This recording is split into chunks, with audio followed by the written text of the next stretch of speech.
At the beginning of the story, we see a cunning thief named Morris, whom the police have caught in a bank robbery case and are taking to the world's most secure prison, Alcatraz, to imprison for life. Alcatraz is a prison built on a small island in the middle of the sea. That means even if a prisoner breaks out of the prison, they cannot escape because the water blocks their path. This is why this prison was considered the most secure in the world. Only the world's top criminals were kept here. But soon the prestige of this prison was about to be reduced to dust, because Frank Morris had now entered it. Frank Morris was a notorious thief who had previously escaped from prison several times. But this time Morris was a bit nervous because this prison was extremely secure. However, Morris did not want to spend his entire life here.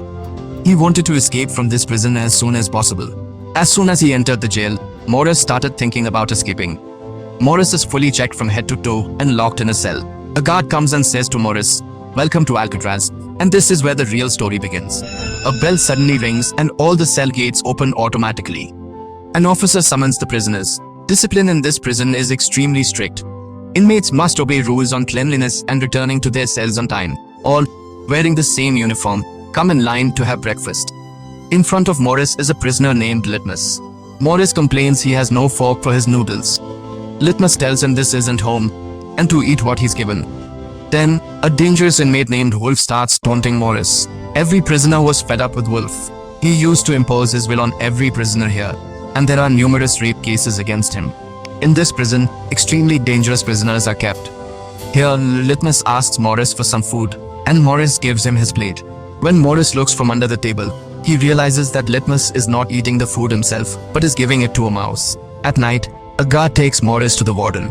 When Morris reaches the warden's office, the warden says to him, "I know you have a very sharp mind and are very intelligent. But what use is all that here? Because many like you have come and gone here, and no one has ever escaped from here. Prisoners follow very strict rules. You get one visitor every 2 months, and only when I am in a good mood." The warden is a very strict person who gives very harsh punishment to prisoners even for the slightest mistake. The warden says, "Don't even think about escaping from here, or you'll be torn to pieces." To which Morris replies, "No sir, who could think of escaping from here with you around?"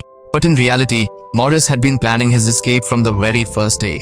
Morris sees his chance and steals the warden's nail cutter. It was only a small thing, but Morris knew that even a small nail cutter could be put to great use in a prison like Alcatraz. Morris hides this nail cutter in the Bible as soon as he returns to the cell. The next day in the bathroom, Wolf starts bothering Morris again. This time, Morris was not going to let him go. Now Morris shows his true colors, grabs him, and gives him a good beating. After beating Wolf, Morris gained a different status throughout the prison. Everyone started fearing Morris. After this, Morris is given work in the library. There he meets a senior inmate named English, who's serving a life sentence for the murder of 2 men. Having spent half his life in this prison, he is familiar with every nook and cranny. He knows everything that goes on inside these walls.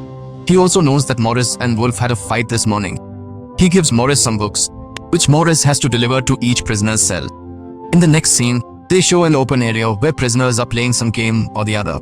At that moment, he meets an artist named Doc who is painting his own portrait.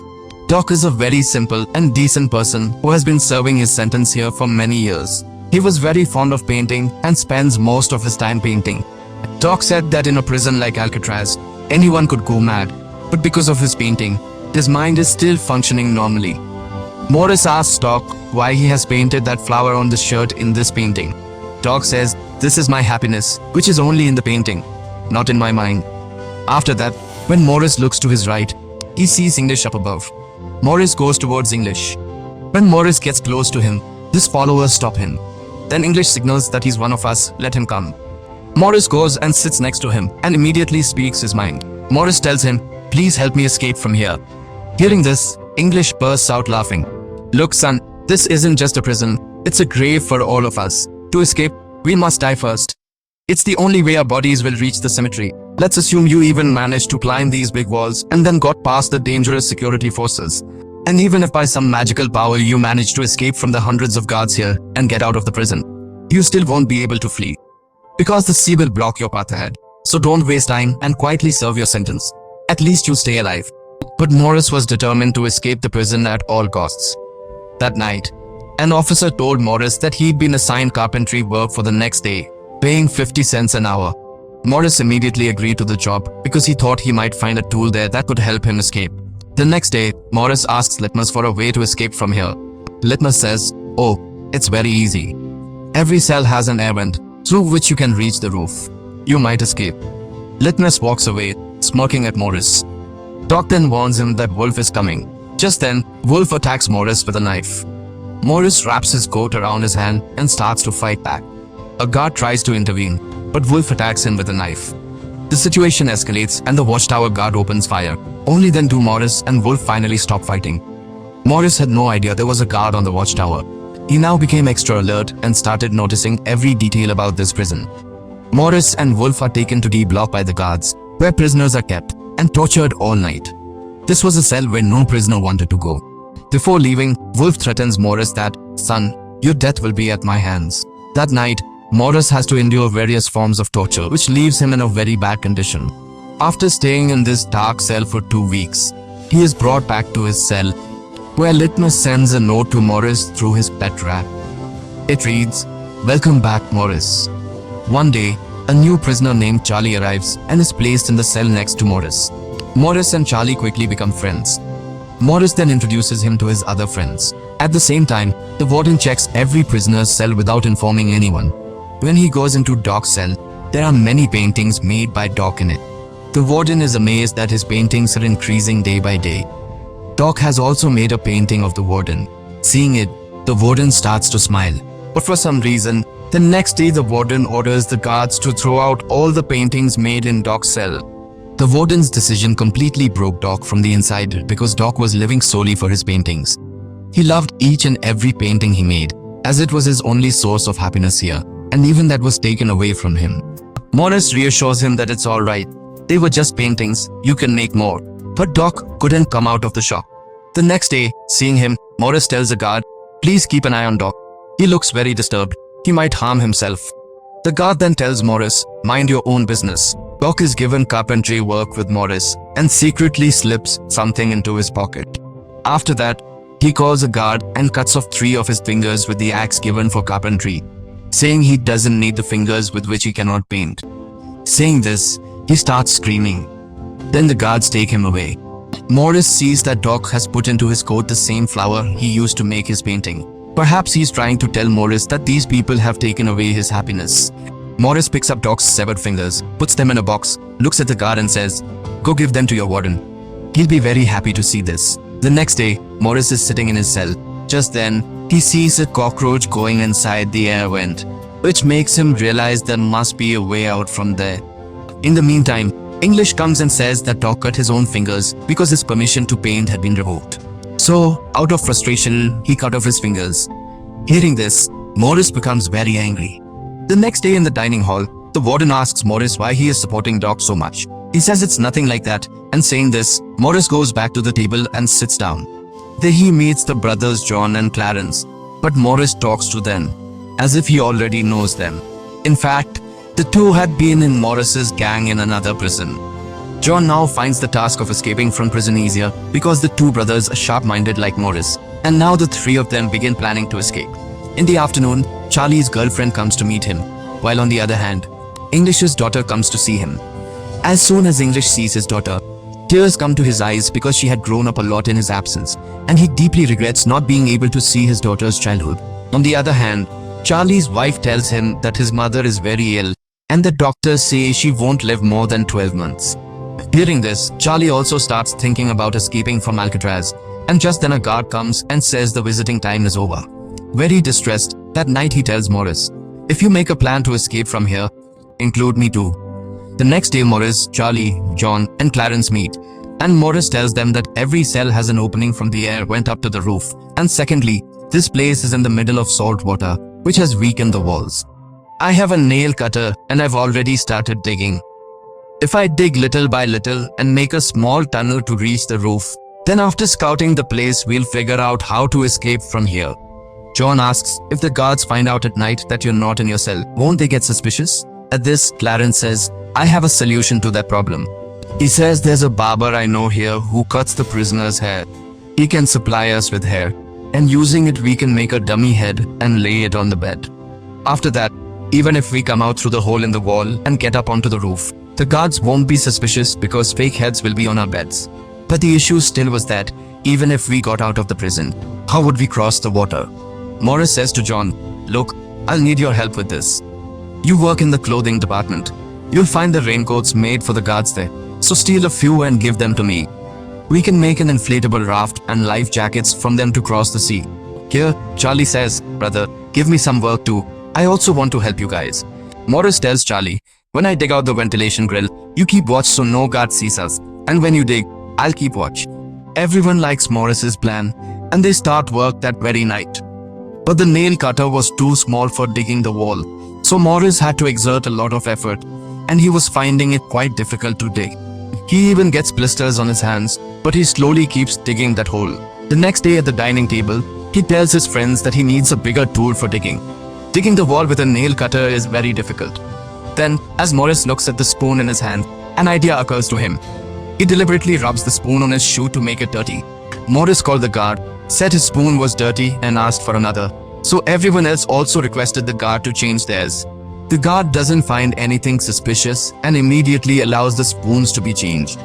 After which he heads straight to the table where another security guard is seated. As soon as he starts swapping the spoons on the table, John distracts the guard there.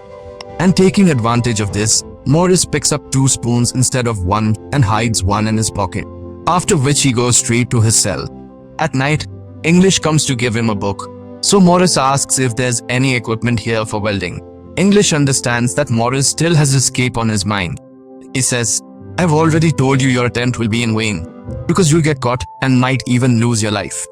In all these years, the thought of escaping never occurred to me because I know it's not possible. But if you're stubborn, what can I do? Go ahead, try." But Morris pays no heed to his warning. The next day he asks Litmus for matches and says, "If you help me, I'll give your mouse my share of food every day." Litmus happily agrees to the deal because he loves the mouse. That same night, Litmus passes it to Morris. Morris removes one handle of the nail cutter, with which he's going to make a small shovel. Then he breaks the spoon and attaches it to the nail cutter's handle. Then, lighting a match, he welds the two together well and prepares a sharp tool. He starts digging around the vent while Charlie keeps watch. If any guard comes that way, he'll whistle immediately to signal Morris, but while keeping watch, Charlie dozes off and just then a guard comes. But fortunately, English steps in between and distracts the guard. And while listening to English, Charlie also wakes up.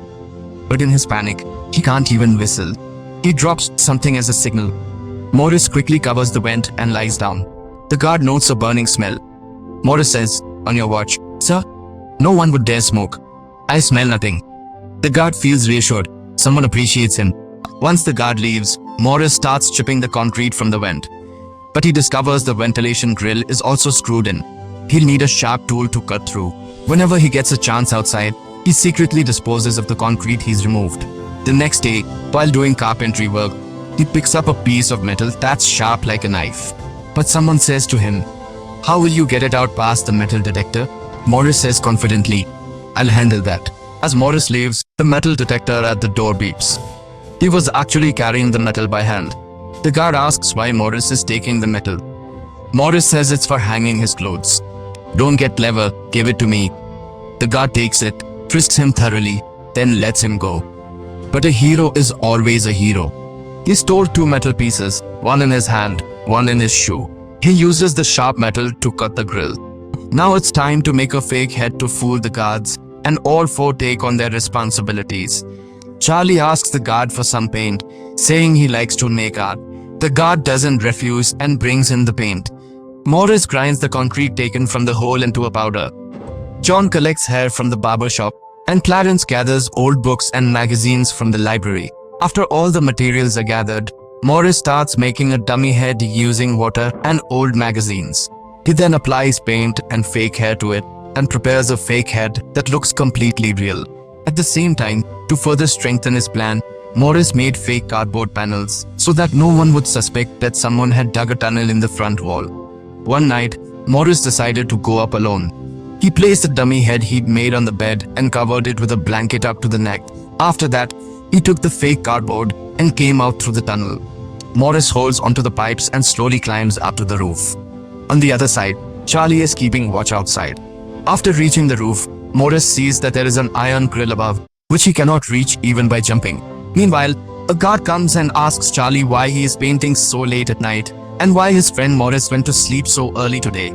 Charlie says, "Sir, today Morris got tired working as a carpenter, so he went to sleep early." Just then, the guard's baton suddenly slips from his hand. While picking it up, he notices that Morris's hair looks very strange. Now Charlie starts trembling with fear, thinking they're done for today, as the guard reaches into Morris's cell and touches his hair. "What is it, sir? Is my hair that beautiful?" Luckily, Morris had just lain down in time. The next day, Morris tells his companions that there is a way on the roof, but it's secured with a grill and the grill is very high. "I need the help of one more companion." Then John says, "I have completely opened my vent. I will also reach there tonight. The two will open the grill together." That same night, Morris and John reach the roof through their vents. John lifts Morris, and Morris grabs hold of the grill. John sees that this iron grill is very strong and completely welded. There is only one way to remove it, and that is to cut it with a drill.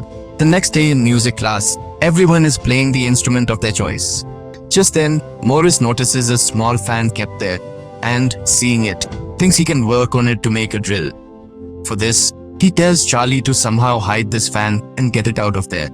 Charlie easily hides this small fan in his instrument box. When Charlie comes out, the guards even check his instrument box, but they don't see the fan and Charlie is allowed to go. As soon as the fan gets to Morris, he starts working on it, and after several hours, he makes a drill from that fan. That night, Morris and Charlie climb onto the roof and start cutting the iron rod with the drill. The sound of the drill is quite loud, so the guards start coming up. But by then, Morris cuts one rod of the grill, and the drilling sound stops. After the sound stops, the guard ignores it and goes back. Now all four of them had opened all their escape routes. After that, they were going to escape on Tuesday night from the world's most secure prison, Alcatraz, from which no one had ever escaped until then. The next day, they have another meeting in the movie hall where everyone is watching a film. Amidst the sound of the movie, Morris asks John and Clarence whether their vent is ready and what happened to those raincoats with which we were going to make two boards and life jackets. They say everything is ready. Our dummy head is completely ready too. Now it's just a matter of escaping. The next morning during breakfast, Morris placed the flower given by Doc on the table. When the warder saw this flower, he came to their table and crushed it. Seeing this, Litmus becomes very angry because this flower was Doc's favorite and Doc had died. In anger, Litmus attacks him, saying, "First you kill Doc, and on top of that you aren't even sparing a small keepsake he gave." But as soon as he attacks the warden, he suddenly has a heart attack and collapses. Morris gets very angry at the warden, and the four decide to escape that very night. Morris waits for midnight so that the guards' watch will be a bit weaker and we can escape easily. Just then, English gives Morris some books in his cell, so Morris says he wants to shake his hand one last time. English realizes that Morris has made a definite plan to escape, and he quietly leaves. But what happens next is something Morris had not thought of at all. The warden suddenly comes to check his cell, as if someone had told him about the plan. Morris becomes very nervous because so many months of hard work were about to go to waste. The warden ordered every corner of Morris's cell to be checked. The guard checks every single thing in Morris's cell, but Morris wasn't an ordinary prisoner who had made a small-time plan. He had made a clear and perfect plan that not even the warden, let alone the warden's grandfather, could detect. Even when the guard specifically removed the suitcase from the spot where Morris had made the tunnel to escape, Morris wasn't caught because he had already made a fake cardboard and fitted it very precisely into the wall. When nothing is found there, the warden and the guard leave. But the guard says that Morris and Charlie talk all night. "I smell something fishy." The warden says, "Alright, tomorrow change Morris's cell so they won't be together and won't be able to talk." The next day at breakfast, Wolf threatens Morris again, and Morris says that tonight will be his last night. Morris tells his companions that this donkey is right. Tonight will indeed be my last night here. But in the afternoon, when Wolf goes to attack Morris with a knife, English steps in and grabs Wolf. English is determined to help Morris with his plan, regardless of whether he ultimately succeeds or not. At night, Morris, John, Clarence, and Charlie decided to exit through their respective vents and meet on the roof. Here, Charlie agrees to escape with his companions, but as soon as he reaches the cell, he starts to feel anxious. Sitting alone in the cell, he decided not to join the plan, while his other 3 companions made their way out through their respective vents and reached the roof. The 3 of them waited for Charlie for quite a while, but after a considerable time passes and they feel Charlie won't come, they decide to leave without him.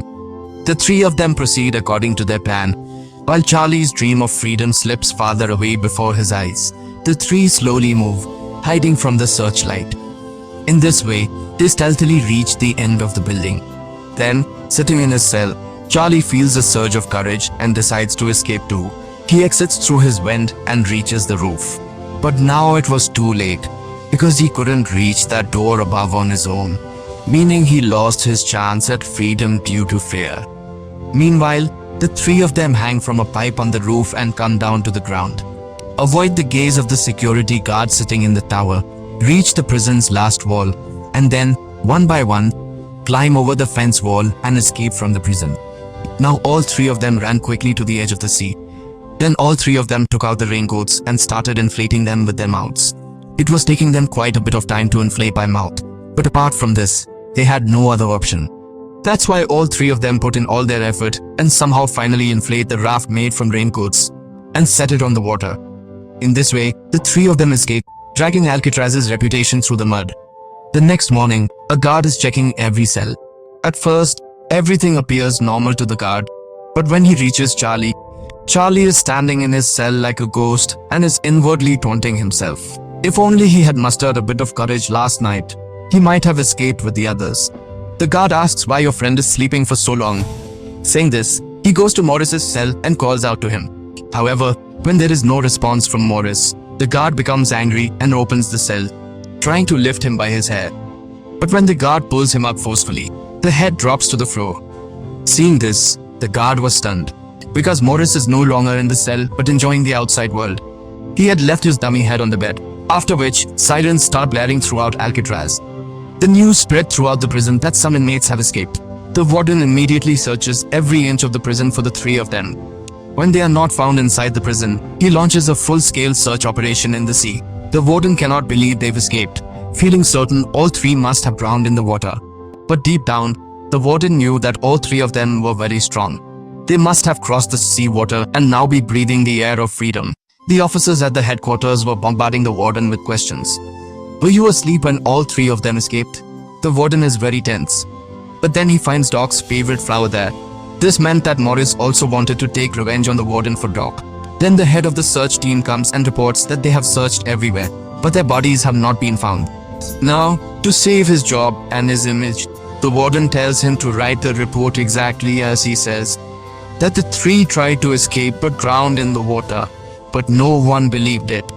After this, Morris became famous worldwide as a genius for breaking out of Alcatraz prison. 1 year after this incident, Alcatraz prison was shut down because there was no guarantee that no one could escape from there. This is how the film, based on a true story, ends. If you liked the video, please subscribe to our channel and make sure to like the video.